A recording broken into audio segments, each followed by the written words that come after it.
or anything they'd like to ask? We're talking about prospecting today. Yeah. Yeah. Did I scare you off, Michelle? What you say? Oh, I'm sorry. What did you say, Dirk? I said, did I scare you off? No. I'm trying to get. I don't know. I might mess everything up. I'm gonna just leave it like it is.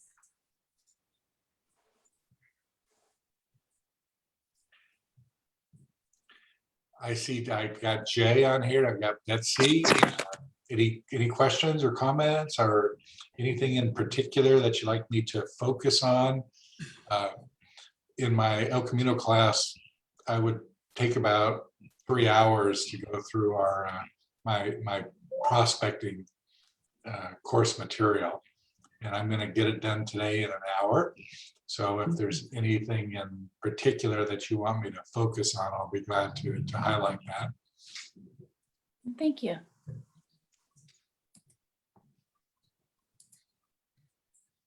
Okay.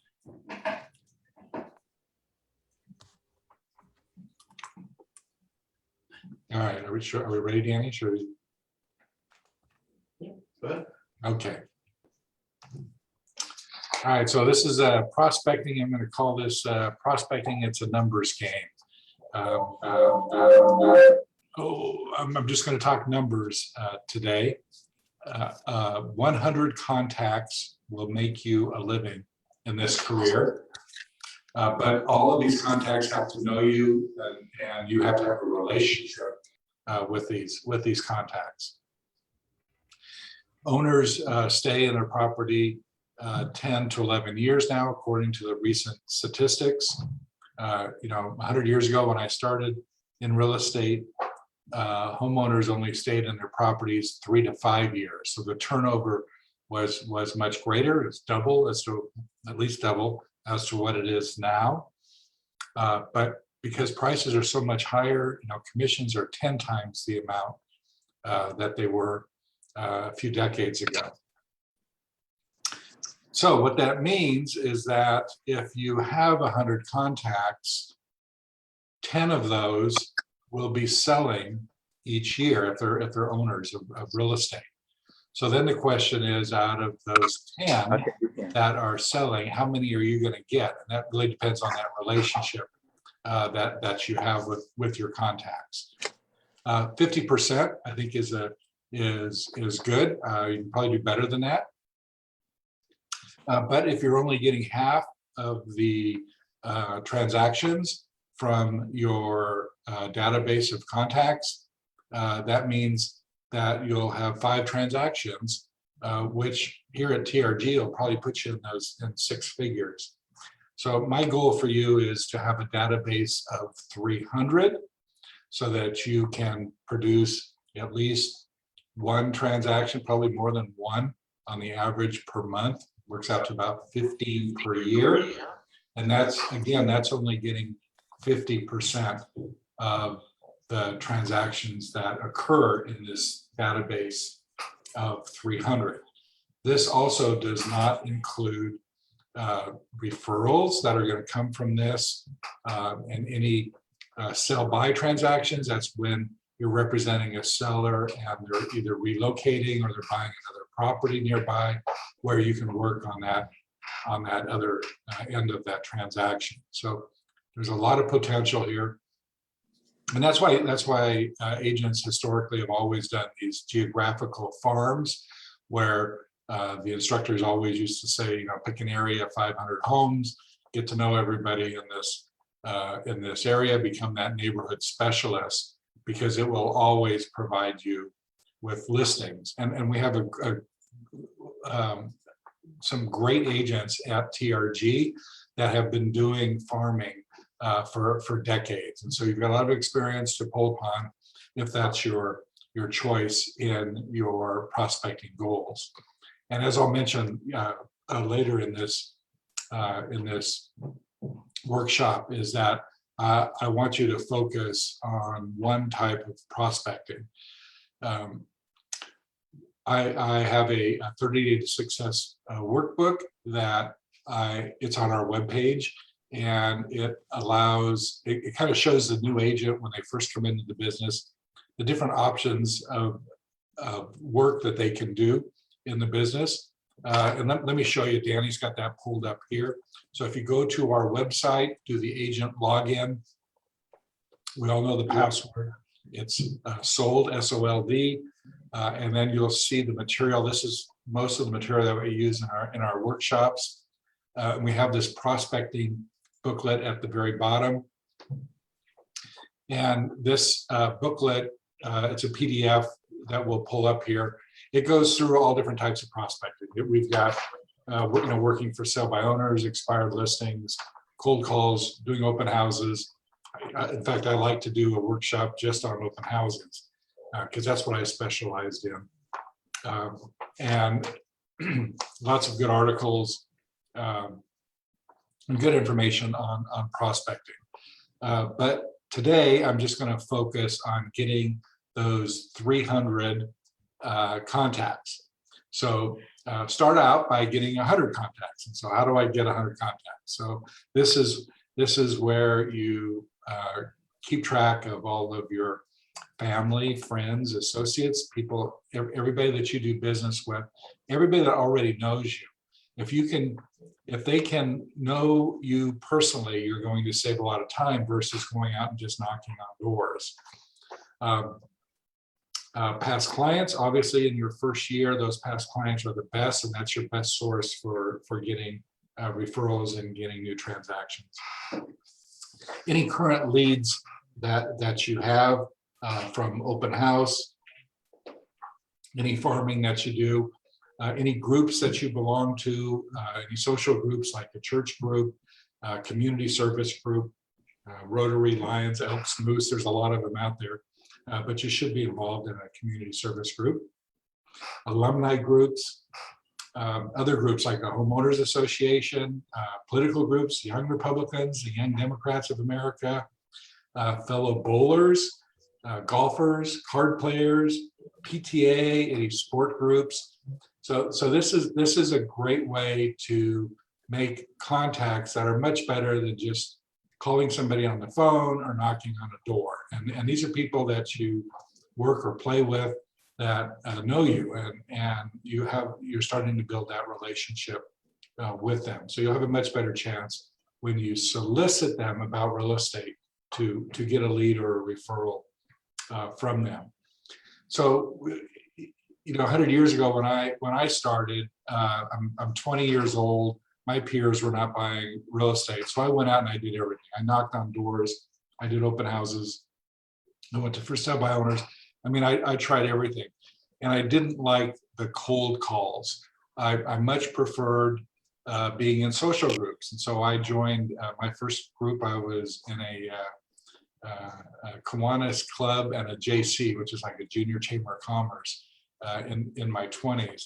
And so if you can develop these social groups, to me, that was a much better way to get your name out and let people know that you were in real estate and that you are a specialist in whatever field you're doing in real estate.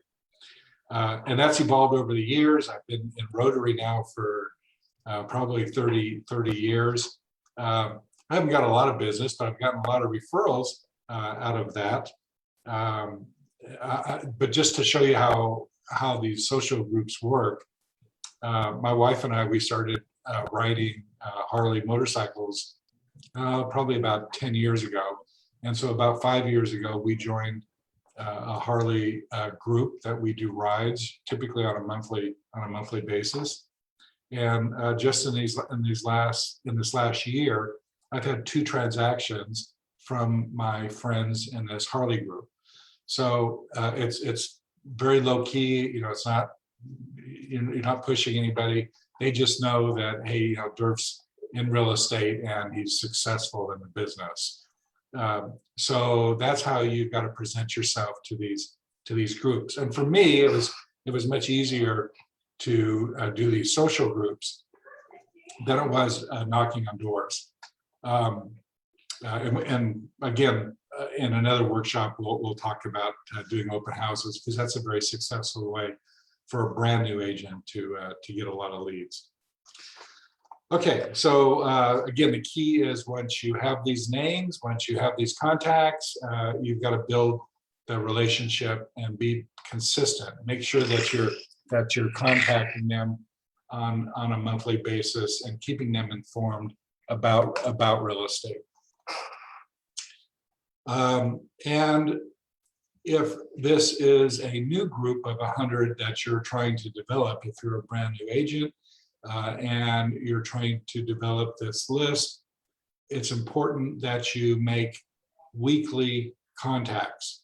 The problem with a geographical farm is when you're going out knocking on doors on 500 homes, is that the trainers say, oh, you know, you go through your farm once a month, you knock on all the doors. Well, the odds are you're only going to talk to maybe 10% of the homeowners. And at the end of the year, you'll find out that, oh, you know, maybe 20 or 30% of the homeowners you've talked to a couple of times, but there may only be a handful that really know you. And the goal with whether it's in a geographical farm or even in your social farm is to build this relationship. And the studies say that you have to have 9 contacts. This is for a cold contact. Nine contact these people 9 times before they will have a 90% chance to remember who you are. So if you think about people that have come by your door, maybe your mailman, you're not even gonna know who your mailman is unless you see him a few times every month over the course of a year. So you've got to make those contacts so that they know who you are. So instead of doing it on a monthly basis, I suggest that you plan your work your plan so that you'll see these people, they will see you, they will hear from you on a weekly basis. That doesn't mean that you have to go talk to them every week, but they have to see something from you on a weekly basis. And this is where you need to plan your attack on this database. I would definitely call them at least maybe every 2 or 3 months and have that personal contact if you don't already have it through your group. But every week they need to receive something from you. It could be an email if you have email addresses. There's e-magazines you can send out once a month. You can do postcards. We have a great source here with our title company that will work with us to get us low-cost mailers. So you should do at least 1 postcard mailing a month, maybe 1 newsletter mailing a month. Once you have an established database, as was presented yesterday at our office meeting, you can get into some of these magazines. They're expensive, but it's an automatic thing and you don't have to think about it. And you know that they're going to get out to your clients and you're going to be in front of them for a few weeks. Those magazines come out only every other month. So you've got to develop, in the beginning, you got to develop these weekly contacts. So these 300 people or the 100 in your database of 100 people, they're going to love you or hate you in that first 60 days, but they're going to know who you are because they're going to receive 8 contacts in 60 days. They're going to know that you're the specialist in real estate here at TRG. There's lots of good programs out there. If you can get email addresses on everybody, that's an easy way to knock off maybe 2 of your contacts per month. One can be just information. Another one could be something that you subscribe to. As Danny has shown us, this was a couple of months ago, there's this HomeBot app that you can sign people up. In fact, it's free, I think, for the first 25, and then if you get up to 500, it's like $25 a month. So links with Jonathan too. Oh yeah, and Jonathan has a similar program. So what HomeBot does, and Danny signed me up, this was a few months ago, is they send you an email each month and there's a heading that says, oh, home values in your properties are continuing to increase. Find out what your property is worth now. And so it uses all the analytics that Zillow and real values, and there's about a dozen of them now online that do home values. But it's an excellent program, and your client will see this every month, and it's all branded with your name on there, and it'll show them how their values are going on their home. So that could be one of the 4 contacts for each month that you're contacting them. There's also for education, if you look at the CAR website and NAR, they have magazines or e-magazines that you can copy and send out. They also have print copies if you want to print and mail them. Lots of information is out there to make these contacts. But as I started with this, is that you have to plan it. You have to plan that you've got 100 people that you're going to be making these contacts every week, and have it organized so that it's automatic. You don't have to think about it. Because if you just go week by week, you're going to get a couple of transactions and you're not going to maintain it. And you have to be consistent with these farms and your database. As you develop this database, and hopefully within your first year, you should be able to get up to your 300 contacts. There's other things you can do. I enjoy doing workshops. So I would do a lunch meeting at the depot. It would cost me about $500, and I would invite my database I had about 300 at the time, but I would only get maybe 30 people that would commit to this. And then I would do a workshop. You can do it yourself if there's a topic that you feel comfortable presenting, or I think more importantly is your team, whether it's Jonathan talking about loans or reverse mortgages, or interest rates going up or going down, or whatever it is. The economist that we had yesterday, Ray, I've had him come to my El Camino class. He loves to talk. He would be a good example for someone that you could tap into to bring as a speaker to one of these meetings. And it doesn't have to be lunch. I mean, you can do it here in the office. We have a boardroom that seats 12 people comfortably.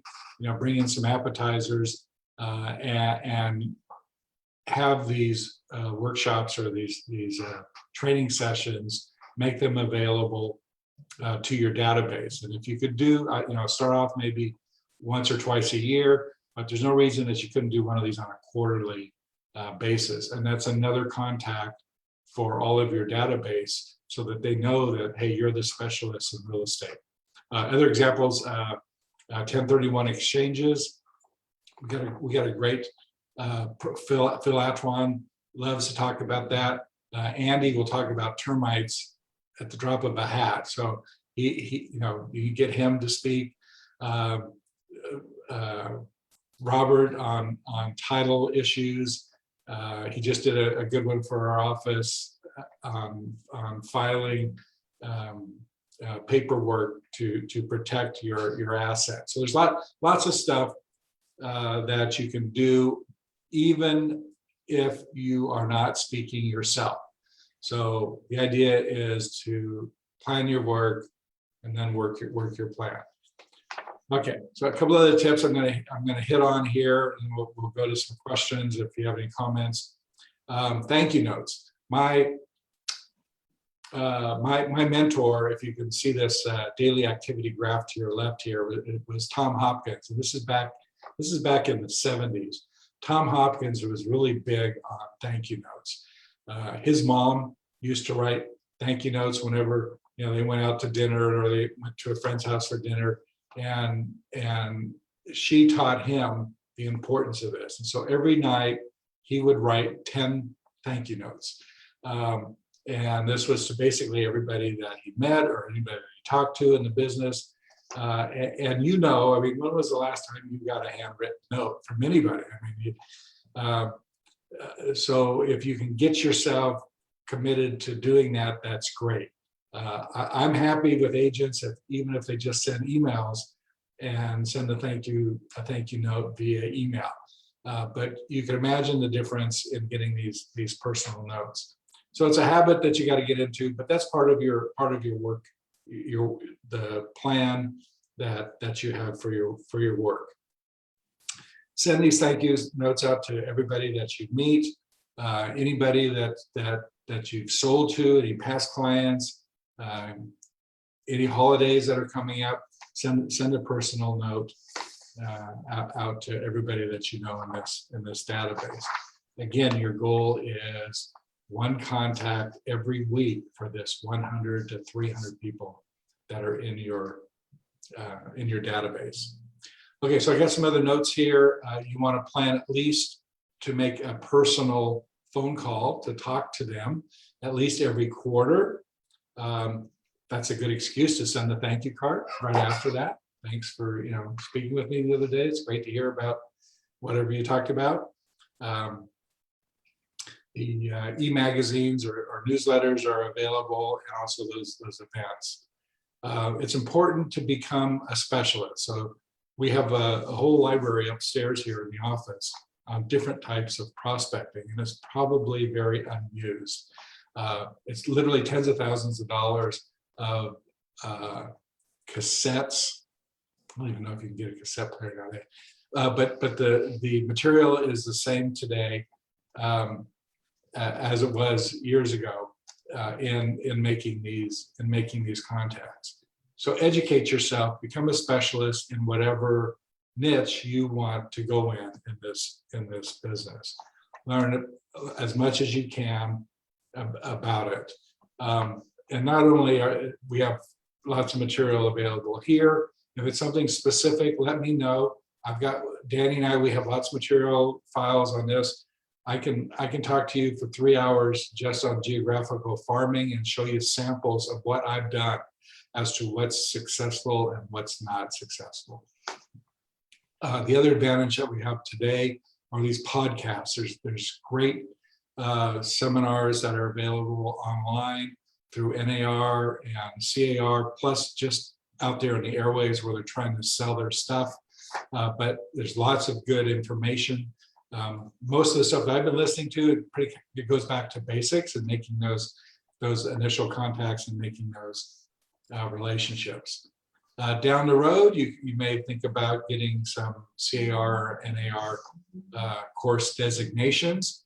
I wouldn't worry about that now. I think it's more important to develop that database at this point. Get your designations later. And then see me, I'm a CRS and I've been through most of the programs, so I can give you some background on those different designations. As you know, there's about 45 agents here at TRG that have their broker's license. So to me, there's nothing more important when you're soliciting the public out there to be able to state that you're a licensed broker on your card.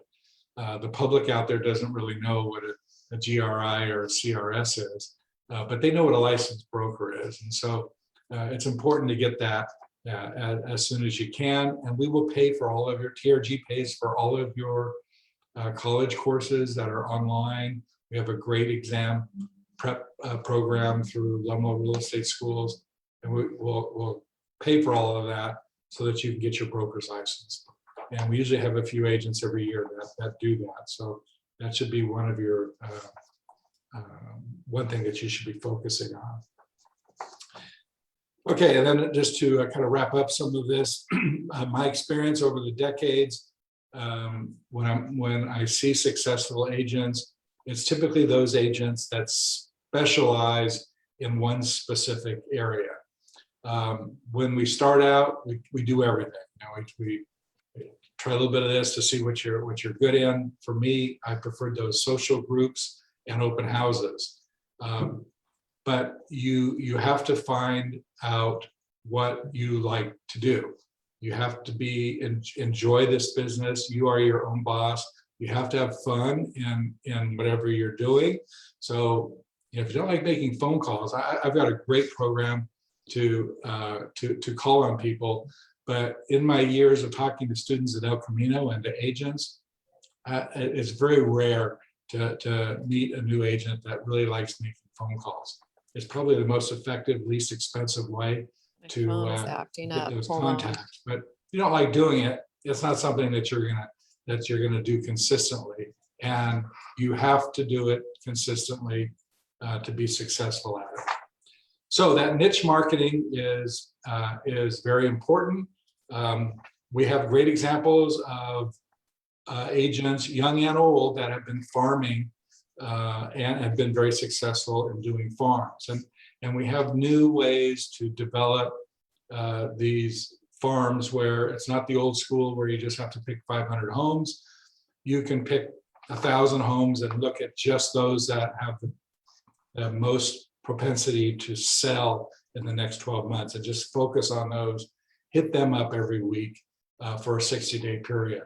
So it's very focused marketing and prospecting, and we found that to be the best.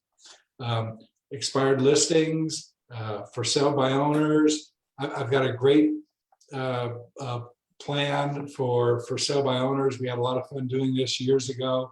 We would go out and, my story on for sale by owners is, what do most agents do when they see a new sign that comes up and it says for sale by owner? Well, most agents just drive by and say, gee, I should stop. Those that do stop, typically what they will do is knock on the door, give them their business card and offer their services. Right? Well, that isn't going to do it. So you got to do what we call guerrilla marketing, is you've got to hit them up 3 times a week, because these for sale by owners are going to list. I mean, it's a statistics state that they are going to list, or an agent is going to sell their property. They're not going to sell it for sale by owner to the guy next door. It just doesn't work that way. So you've got a great client here, and if this is what you want to focus on, there's actually websites now where in the past where we had to look at newspapers for sale by owners. Now it's at your fingertips. For sale by owners can get these free listings, and you can probably find 20 of them here in the South Bay that are for sale by owner right now. But if this is what you want to do, you're going to become the best at it, and you're going to focus only on for sale by owners. You're going to be contacting them every other day or every third day, where that they're either going to receive something from you, you're going to have a personal contact, you're going to be knocking on their door, and you're going to be helping them through this sale process. And then, I've got other stuff on that for sale by owner where we do third-party recommendations, where Jonathan is your lender, and he'll stop by. This is after the for sale by owner already knows you, because he's trying to sell his house for 2 weeks. And Jonathan stops by, or Andy from Andy's Termite, and Andy will do this. Or Robert, your title rep, they'll stop by on this for sale by owners open house, and they're going to brag about how great Derf is in selling real estate. So when you get these third-party endorsements on these for sale by owners, it really puts you ahead of the pack, because you may have 3 Century 21 agents soliciting that owner, or 3 Remax agents, but it's very rare that they're going to get third-party people stopping by endorsing you as the specialist. So that's the type of focus you have to gear into in whichever way you decide that you're going to prospect. Work associates, if you're coming from another field or another industry and you have contacts there, that should be part of your database.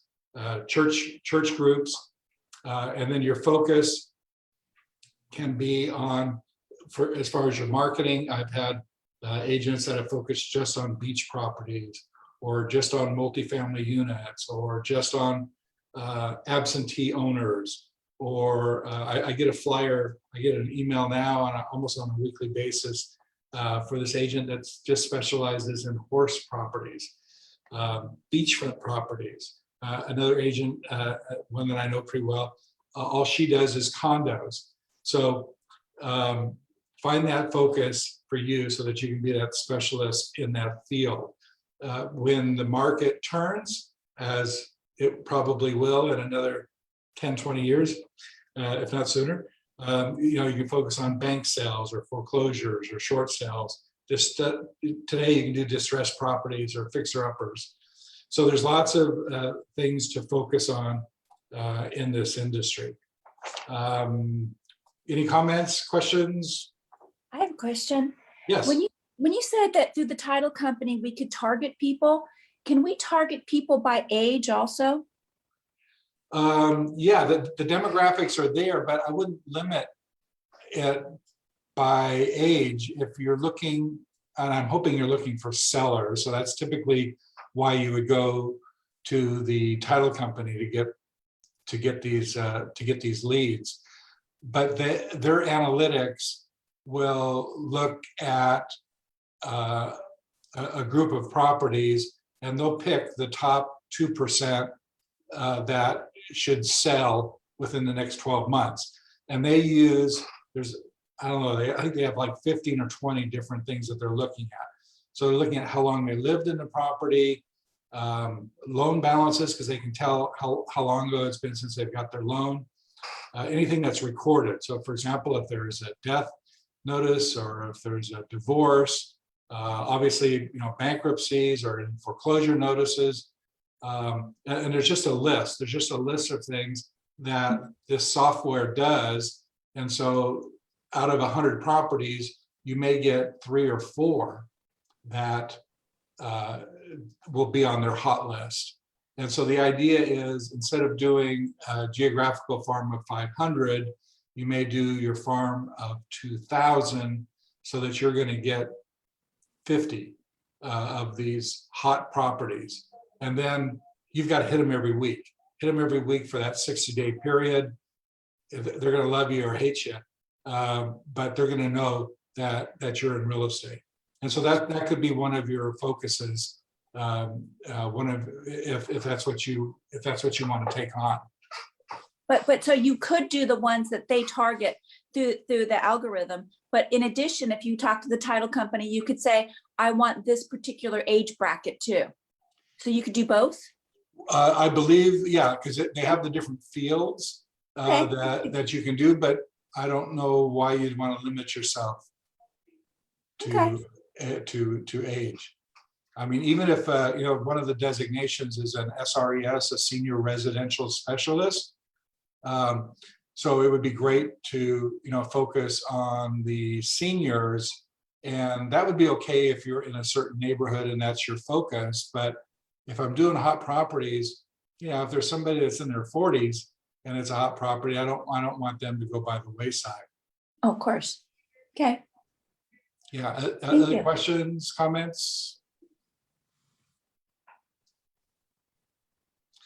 Okay, so let's close on this Tom Hopkins activity graph. If you flash back to maybe when you were first in the business, or I'm 20 years old, and I'm going in the office every day, trying to keep busy, going out looking at properties, doing stuff, holding open houses, and a month goes by, 2 months go by, and I'm not making any money. Tom Hopkins says in his first year, he ended up making 42 cents an hour. I think that was what his pay was in that first year. And so then he started educating himself as to what he should be doing to be successful in real estate. And so what he came up with, and what I always preach, is his daily activity graph. Because we're self-employed. There's nobody at the end of the week that's going to give you a paycheck, or nobody's going to pat you on the back and say, oh, you did a great job this last week.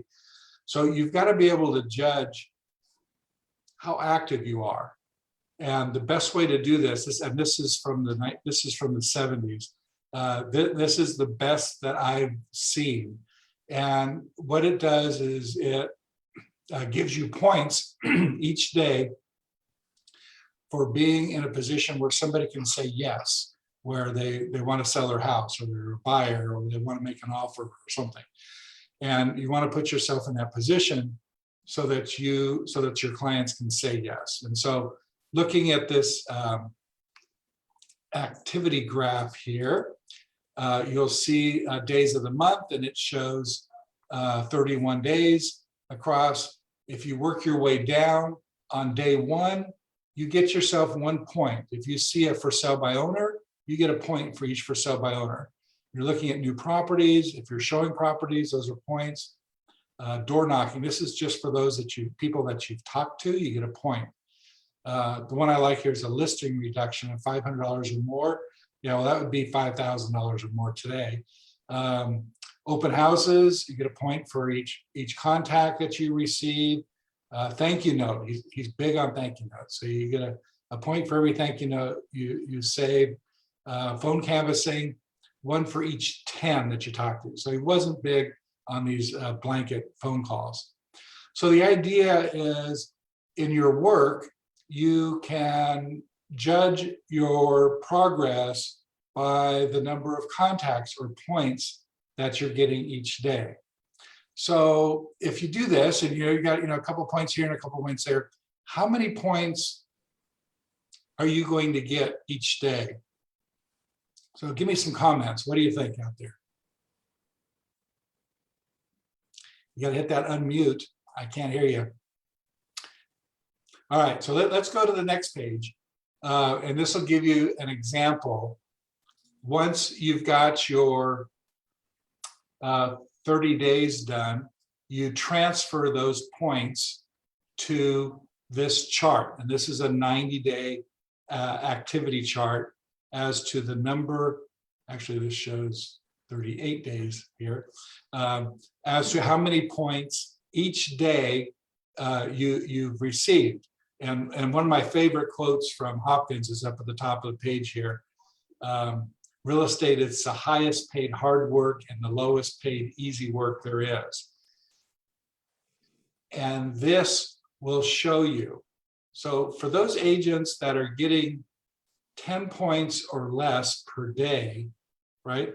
Which is, 99% of the agents that are out there, and even most of our agents here at TRG. So this is the danger level. This is at the bottom of the chart here, as you can see on the left. If you're getting less than 10 points a day, you may soon have a boss telling you what to do again. They're saying average is between 10 and 20. If you're getting between 20 and 30, you're looking good. And obviously 30 and up, that's the $1 million pro. That's the unicorn in this business. How long will it take you, if you're looking at that chart, to get 20 or 30 points a day? So if you can go back, Danny, let's go back to that. Okay. Yeah, on this activity. So to get 20 or 30 points a day, this is you're going to be in the top tier of real estate agents in the industry. You're going to go out and look at properties. You look at a few properties. You're going to knock on some doors. You're going to send some thank you notes. How long do you think it'll take to get 20 to 30 points on a daily basis? A couple of hours, maybe 3 hours, right? Well, what else are you going to do in your 8-hour workday? So when you're a new agent, you need to focus on that, and you need to focus on prospecting and making these contacts. Most agents will do maybe 10 points a week. They may do 1 open house a week. And so they wonder, after a couple of months, gee, I'm not, nobody's calling me up, nobody's buying or selling from me. So you got to make these contacts. And this is a good way to judge yourself on your success. All right, so let's go on that last page on this down here, Danny. Page 3. Next one. This one? Yeah, and if we can flip that one around here. Okay, so this, if you look at the very bottom, it has area 1, area 2, area 3, and area 4. I'm sorry for the quality of this, but this is from 1976, and this is the only copy I have. So this is 4 different agents, and you can see that area 1 is 1 agent.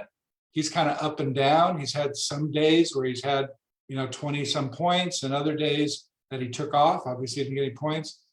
but he's probably average for an agent that, he's doing prospecting and he's some days he's out there. But area 2, this is where you want to be. This is looking good. You're in the top 20%. You're always making those 20 to 30 points in your prospecting. Obviously, area number 3 here, this guy's off the chart on many of the days. So he's not going to have any problems. He's going to have tax problems and other problems in life, but it's not going to be about making money in real estate. Area 4, unfortunately, that's most of us. We're less than 10 points. This is in that danger area. So, unless you want a boss telling you what to do, you need to bump up your activity and get in those higher points. Okay, so that's my presentation. If there's any field that you want additional information on, see me. Again, I've got lots of stuff on specifics. If you're looking for that for sale by owner, or you're looking to do expired listings or farming, I've got lots of experience in doing that over the years, and I'll be glad to help. Thank you, guys. Make it a great day. Thanks for the tip. I like the thank you letter idea. Oh, good. Thank you. In that prospecting on the letters, in that prospecting book, there's about, I think there's 10 or 12 quotes as to what to say on the thank you cards. So, whether it's somebody that you just met at the store or whether it's a past client, you've got everything there. It's just a matter of, writing it out, sticking a stamp on it and mailing it. So you just got to plan your work and work your plan. The prospecting book, it's the one that's on this webpage where you just click on sold. Exactly. Yeah, it's the last list on that list of PDF files. It's the last one is the prospecting one. Okay, thanks. Okay, any other comments? All right, guys, make it a great day. Talk to you soon.